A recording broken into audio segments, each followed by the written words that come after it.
আচ্ছা বিসমিল্লাহ, দেখো এই যে লাস্ট সেশনে আমরা দুইটাতে ইন্টারনেট এনেবল করে রাখছি, তাই না? এখন আমাদের এনভায়রনমেন্টে কি ছিল, জাস্ট এখানে 5 Mbps, এখানে যদি আমাদের 5 Mbps হয়, এখন ক্লায়েন্ট 1 ক্লায়েন্ট 2 দুটার থেকে যদি আমরা এখন একটু হিট দেই, লেটস সে ধরো আমি এখান থেকে ব্রাউজার ওপেন করলাম, এটা আমার ক্লায়েন্ট 2, এটা আমার ক্লায়েন্ট 1, এখান থেকেও ব্রাউজার ওপেন করি, তো আমরা দেখি টোটাল অ্যাকচুয়ালি আসলে আমরা 5 Mbps পাই কিনা। আমরা চেক করি নাই, চেক করতে হবে।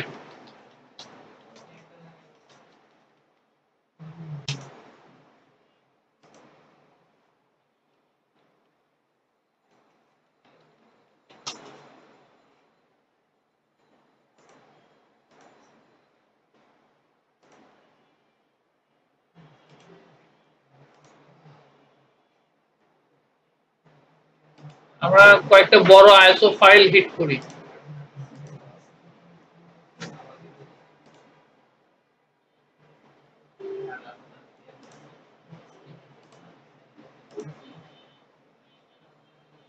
এখানেও হিট করি। এখন আমরা যদি আমাদের আইএসপি এন্ডে যাই, এই আমাদের আইএসপি এন্ডে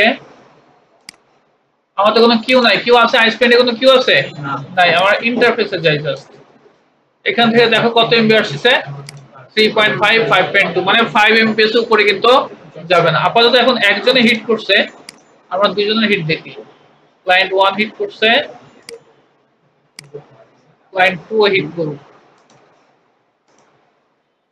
ও ফুল 5 MB টানতেছে। তো এখন দেখো এই যে ও যে ফুল 5 MB টানতেছে, যার কারণে ও কিন্তু এখন কি হচ্ছে না, খুব বেশি ইন্টারনেট পাচ্ছে না।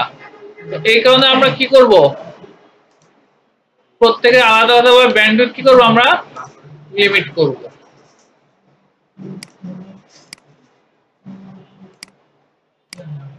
এই যেমন আইএসপি তে টোটাল আমার কত যাচ্ছে, 5 Mbps যাচ্ছে। এখন আমার কি এখান থেকে বোঝার উপায় আছে যে কে কতটুকু টানতেছে? এখান থেকে বোঝা কিন্তু কোনো উপায় নাই, কিন্তু কে কতটুকু টানতেছে। দুইজনে মিলে টোটাল কত টানবে, 5 Mbps টানবে।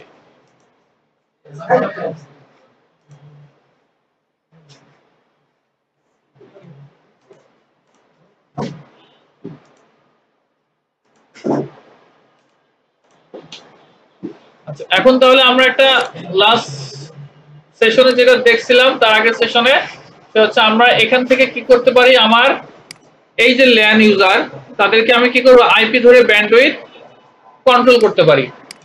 আমার এখন আর আইআইজির কোনো কাজ নাই, এটা আমি বাদ দিলাম, ঠিক আছে? শুধু আইএসপি এন্ডে আমি কাজ করব। আমি কিউতে যাই, ক্লাসে ক্লিক করলাম, ক্লায়েন্ট 1 ওর আইপি কত, 10.200.202 2 না, কত এমবি পাবে, 2 এমবি দিলাম, ও 2 এমবি পাবে। আচ্ছা, এখন এখানে দেখো আমার ডাউনলোডের আপলোড কিন্তু নাই, আছে, তাহলে আমাকে এখান থেকে শো কলামে যেতে হবে, এই যে ডাউনলোড, আর এখান থেকে আপলোডটা দেখাই দিলাম, এই যে আমার ডাউনলোড আপলোড এখন 2 এমবি পাচ্ছে। আর একটা আমি করি, ক্লায়েন্ট 2 ওর আইপি কত, 10.200.203, ও কত পাবে, 3 এমবি পাবে।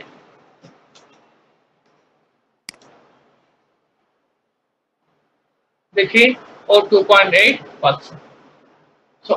এখন এই মুহূর্তে কিন্তু আমার ফুল ল্যাবটা সেটআপ আছে, এখন তুমি তোমার মতো করে প্র্যাকটিস করতে পারবা, ক্লিয়ার? আদারওয়াইজ তুমি যদি তোমার একটা রাউটার নিয়ে করো, তাহলে তোমার এই এন্ডে তো তুমি ধর ফিজিক্যাল রাউটার নিয়ে করলা, তাহলে তুমি তোমার আইএসপি থেকে লাগাইছো, লাগাই তুমি এখানে কনফিগার করবা, তো তোমার এখানে তো আনলিমিটেড, তোমার ভিতরে ঢুকতেছে কত, আনলিমিটেড ঢুকতেছে। কিন্তু তো আমি আমার এই মাইক্রোরি রাউটারে ঢোকারটা আমি ব্যান্ডউইথটা কি করলাম, কন্ট্রোল করলাম। তো কন্ট্রোল করতে হলে কিন্তু তোমাকে ভার্চুয়ালি মাল্টিপল রাউটার নিয়ে কিন্তু কাজ করতে হবে, কিন্তু আদারওয়াইজ মানে আরেকটা রাউটার কিনে আনবা, তারপরে কাজ করবে। আচ্ছা, এখন ধরো যদি এরকম সিনারিও হয়, এই মুহূর্তে কি আছে, এটা 2 MB আর এটা 3 MB, আমি টোটাল এখানে ঢুকতেছে কত, 5 MB। আমার এখন ঠিক আছে, এটা পাবে, তাই না? যদি সিনারিও এরকম হয়, এখানে আমি দিলাম 3 MB আর এখানে দিলাম 3 MB, তাহলে কয় MB হলো, 6 MB। তাও আমি দেই, ক্লায়েন্ট 1 এ কত দেব, ফ্রি। আমার মূল হচ্ছে ডাউনলোডে, তাই না? আপলোডে তো অতটা নাই। 3M দিলাম, 3M দিলাম। তাহলে অ্যাকচুয়ালি আসলে এখন কি হবে, এখানে 3, এখানে 3 ঢুকতেছে, আবার এখানে আছে কত, 5। তাহলে কি হওয়ার কথা, হ্যাঁ, কোনটা পাবে,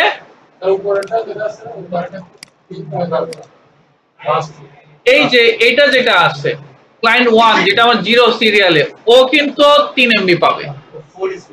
আর নিচেরটা দেখো কত পাচ্ছে, 1 MB এর উপরে কিন্তু উঠবে না, কারণ টোটাল আছে কত আমার, সরি ও 2 MB পাওয়ার কথা, তাই না? এই 1400-1500 উঠছে, ও পাবে 3 আর ও পাবে কত, 2, কারণ আমার আছে টোটাল 5। আমি যতই 3 দেই, কাজ হবে হবে না।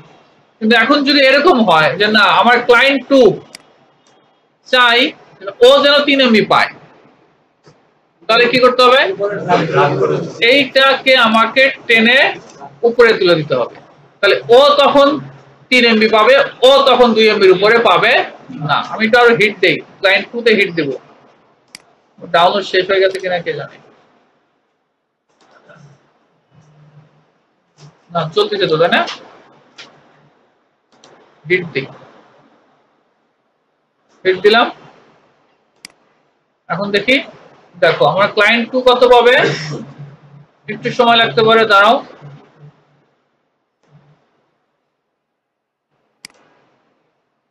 Disable, disable, enable, enable.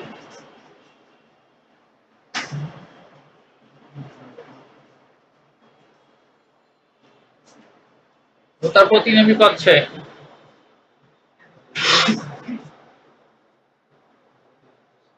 হওয়ার কথা কত ছিল ওর, এখানে আগে কত পাবে, 3 MB, তাই না? তাহলে ক্যাশ থেকে দাঁড়াও, তাহলে ক্যাশ সব ক্লিয়ার করে তারপর আবার দিতে হবে, নাহলে মেশিন রেজিস্টার দিতে হবে। একটা মিনিট।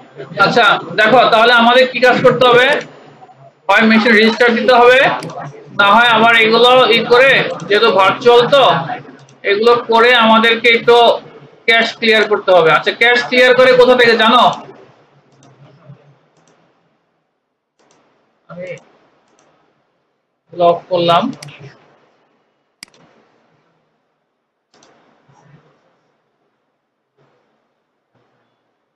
এটা অফে দিয়ে আসুন, অফ করলাম। এখান থেকে আমরা সেটিংসে যাব,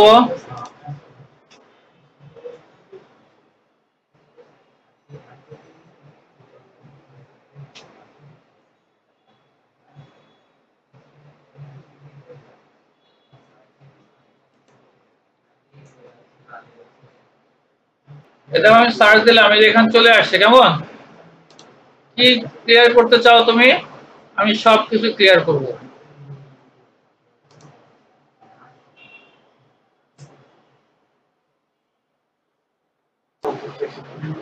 আচ্ছা দেখো, এই যে এখান থেকে আমরা সবকিছু ডিলিট করতে পারি, ঠিক আছে?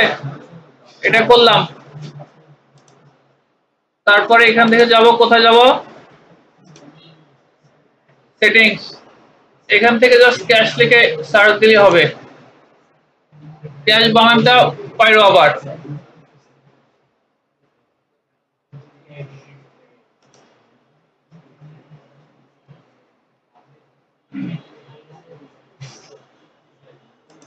আচ্ছা,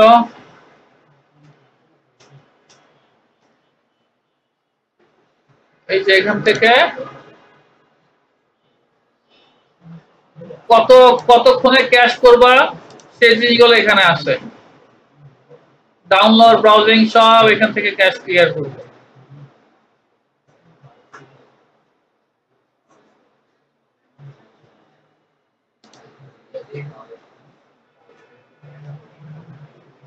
মেশিন রিস্টার্ট দেওয়ার কমান্ড কি?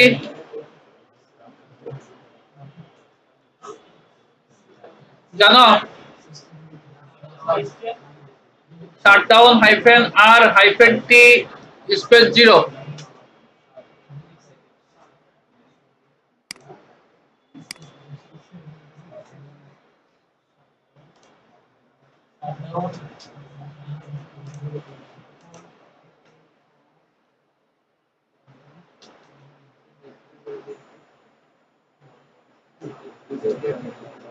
কি বললাম? শাটডাউন -r মানে রিস্টার্ট, -t মানে টাইম, 0 মানে 0 সেকেন্ডের ভিতরে তুমি শাটডাউন বানান কি লিখছি, 0 সেকেন্ডের ভিতরে খুব অল্প সময়ের ভিতরে তুমি মেশিনটা রিস্টার্ট নাও। আচ্ছা দেখো আমার এই মেশিন দুটো অন হচ্ছে, ঠিক আছে? তো আমার ক্লায়েন্ট 2 তে দেখো এখন কত হচ্ছে, 2.9 mbps, আর ক্লায়েন্ট 1 এ দেখো আছে 1800-1500 মানে 2 MB এর নিচে। তার মানে হচ্ছে আমি যখন আমার এই যে কিউ কে নিচে কিউ কে উপরে তুলবো, তাহলে ওটা কিন্তু প্রায়োরিটি তখন বেশি পাবে কিন্তু। আর সে প্রথমে ওকে ব্যান্ডউইথ দিবে, তারপর থাকলে ওকে, তারপর থাকলে তারপর এইভাবে আস্তে আস্তে আস্তে আস্তে নিচে ব্যান্ডউইথ প্রোভাইড করবে। ক্লিয়ার? এসএল এর মতো কাজ করে। তোমরা জানো এসএল এ কি হয়, ফায়ারওয়ালে একটার পর একটা কাজ করে, ঠিক ফিক্স সেম আমাদের কিউতেও একটার পর একটা কাজ করবে। আচ্ছা এখন আমরা আরেকটা সিনারিও দেখব।